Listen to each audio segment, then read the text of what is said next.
Tuhan berfirman kepada Musa dan Harun, apabila pada kulit badan seseorang ada bengkak atau bintil-bintil atau panau yang mungkin menjadi penyakit kusta pada kulitnya, ia harus dibawa kepada Imam Harun atau kepada salah seorang dari antara anak-anaknya, imam-imam itu.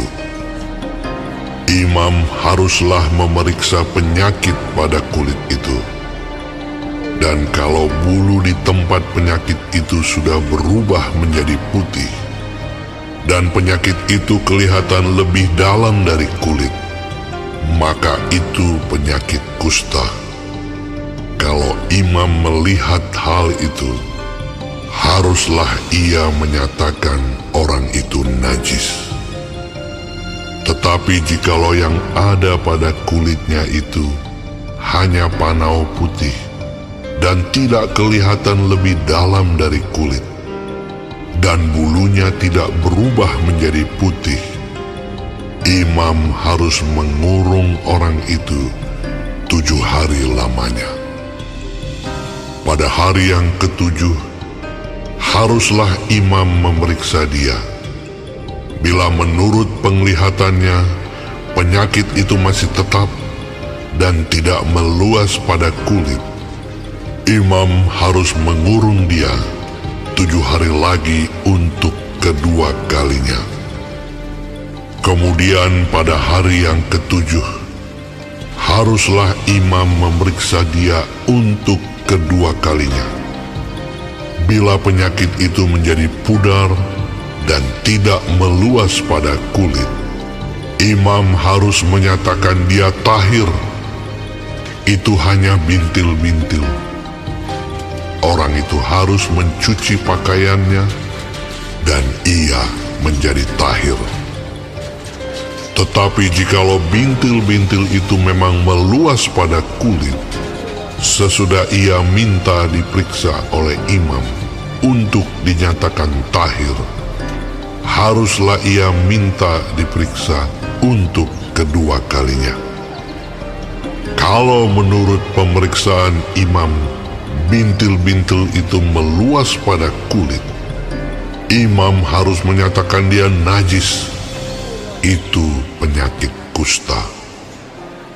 Apabila seseorang kena kusta, ia harus dibawa kepada imam. Kalau menurut pemeriksaan imam pada kulitnya ada bengkak yang putih, yang mengubah bulunya menjadi putih, dan ada daging liar timbul pada bengkak itu, maka kusta idapanlah yang ada pada kulitnya. Imam harus menyatakan dia najis dengan tidak usah mengurung dia, karena orang itu memang sudah najis. Jikalau kusta itu timbul di mana-mana pada kulit, sehingga menutupi seluruh kulit orang sakit itu, dari kepala sampai kakinya, seberapa dapat dilihat oleh imam. Dan kalau menurut pemeriksaannya, kusta itu menutupi seluruh tubuh orang itu, maka ia harus dinyatakan tahir oleh imam. Ia seluruhnya telah berubah menjadi putih, jadi ia tahir. Tetapi pada waktu ada tampak daging liar padanya, najislah ia. Kalau daging liar itu dilihat oleh imam, ia harus menyatakan orang itu najis, karena daging liar itu najis, dan itu penyakit kusta. Atau apabila daging liar itu susut dan berubah menjadi putih, haruslah orang itu datang kepada imam. Kalau menurut pemeriksaannya, penyakit itu telah berubah menjadi putih, haruslah imam menyatakan orang itu tahir. Memang ia tahir. Apabila pada kulit seseorang ada barah yang telah sembuh. Tetapi di tempat barah itu timbul bengkak yang putih atau panau yang putih kemerah-merahan. Haruslah orang itu minta diperiksa oleh imam.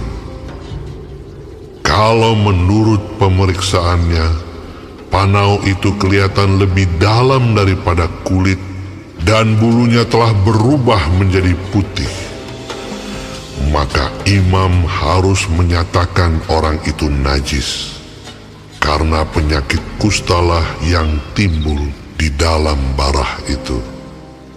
Tetapi jikalau panau itu diperiksa oleh imam, dan ternyata tidak ada bulu yang putih padanya, dan tidak lebih dalam daripada kulit, malahan pudar, imam harus mengurung orang itu 7 hari lamanya. Dan jikalau panau itu memang meluas pada kulit, imam harus menyatakan dia najis. Itu penyakit kusta. Tetapi jikalau panau itu masih tetap dan tidak meluas, maka itu bekas barah, dan imam harus menyatakan orang itu tahir. Atau apabila pada kulit seseorang ada lecur karena api, dan daging liar yang timbul pada lecur itu menjadi panau yang putih kemerah-merahan atau putih, maka imam harus memeriksa panau itu. Bila ternyata bulu pada panau itu berubah menjadi putih, dan panau itu kelihatan lebih dalam dari kulit, maka yang timbul di dalam lecur itu adalah penyakit kusta, dan imam harus menyatakan orang itu najis. Itu penyakit kusta. Tetapi jikalau menurut pemeriksaannya tidak ada pada panau itu bulu yang putih, dan panau itu tidak lebih dalam daripada kulit, malahan pudar, imam harus mengurung orang itu 7 hari lamanya. Pada hari yang ke-7, imam harus memeriksa lagi dia.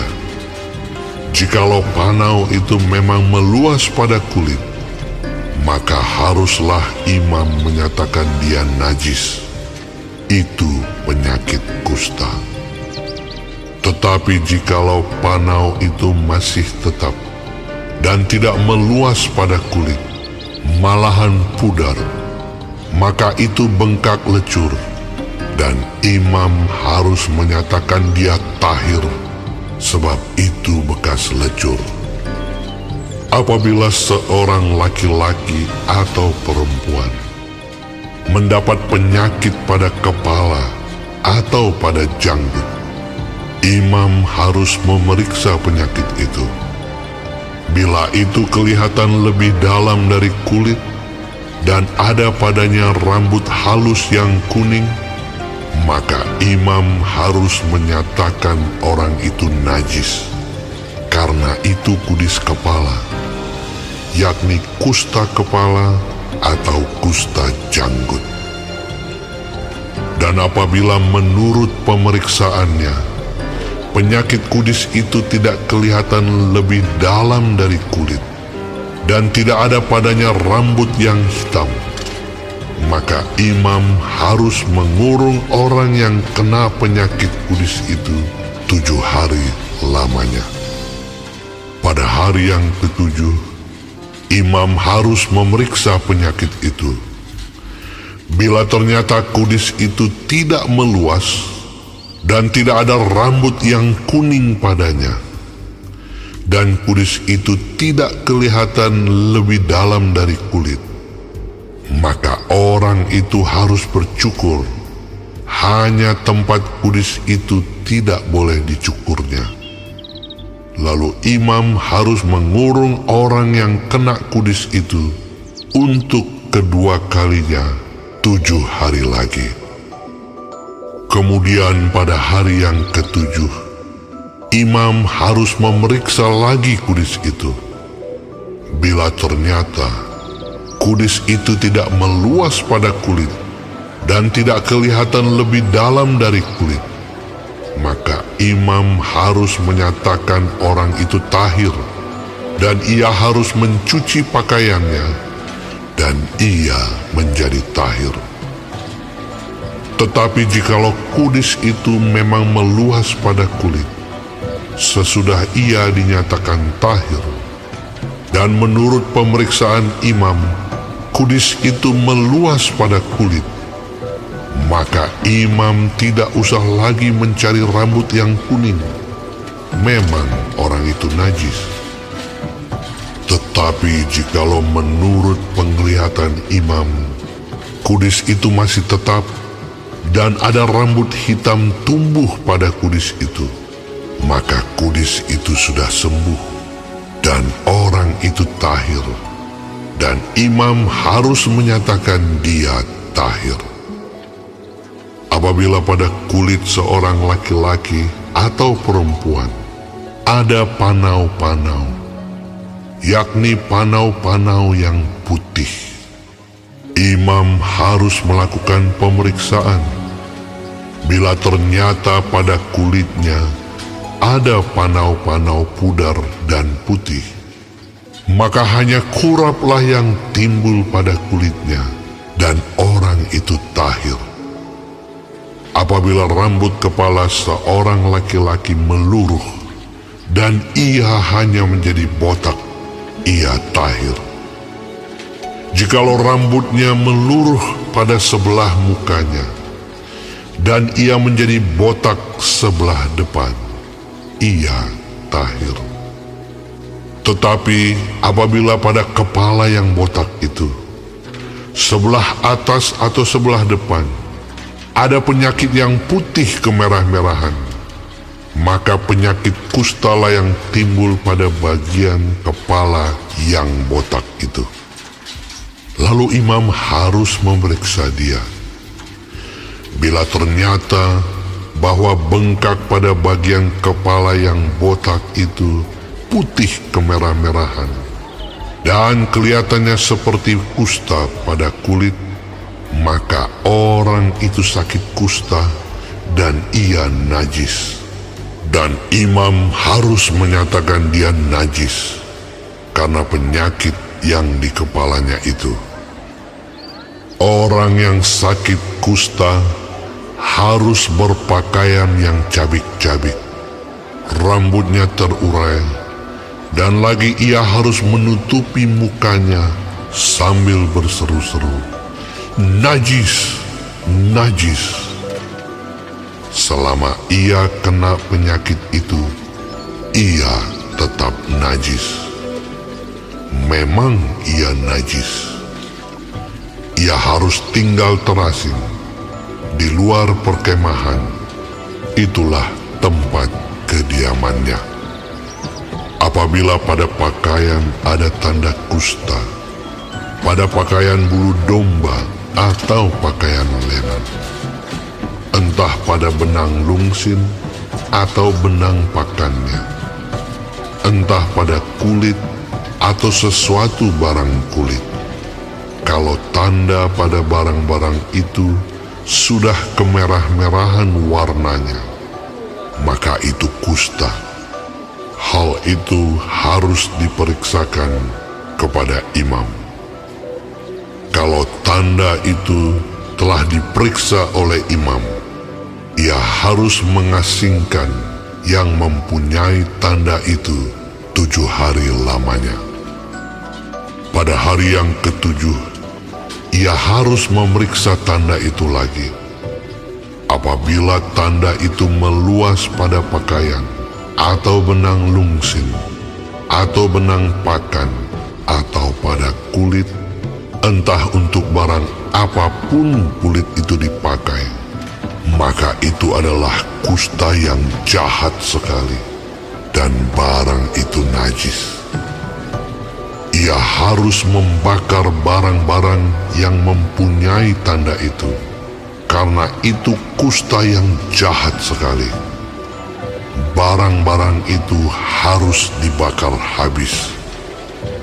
Tetapi jikalau menurut pemeriksaan imam, tanda itu tidak meluas pada barang-barang itu, maka imam harus memerintahkan orang mencuci barang yang mempunyai tanda itu. Lalu ia harus mengasingkannya 7 hari lagi untuk kedua kalinya. Kemudian sesudah barang itu dicuci, imam harus memeriksa tanda itu lagi.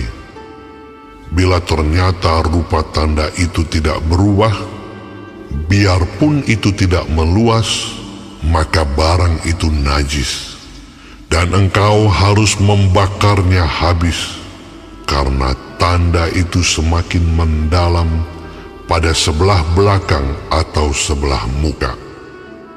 Dan jikalau menurut pemeriksaan imam, tanda itu menjadi pudar sesudah dicuci, maka ia harus mengoyakkannya dari barang-barang itu.